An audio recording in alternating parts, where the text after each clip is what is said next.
আপনি 21শে জানুয়ারি Indian secular ফ্রন্টের উদ্যোগে কলকাতা শহীদ মিনার ময়দানে অধিকারের মহাসমাবেশে যাবেন, না আপনার হিয়ারিং এর ডাক পড়েছে ব্লকে যাবেন, এই নিয়ে অনেকে দ্বিধাদ্বন্দ্বের মধ্যে ভুগছে।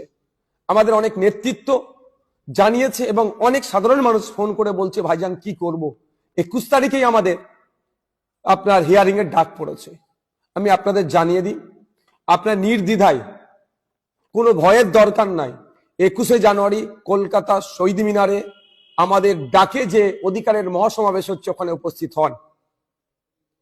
আর আপনারা কি করবেন, তাহলে একটা চিঠি তৈরি করুন। চিঠিটা আপনার ব্লকের যিনি ইআরও আছে, ইলেকট্রাল রেজিস্ট্রেশন অফিসার, তারকে দিন। সেই চিঠির নমুনা এই ভিডিওর কমেন্ট বক্সে দেওয়া হচ্ছে। তারপরও আমি একটা ছোট্ট করে দেখিয়ে দিই।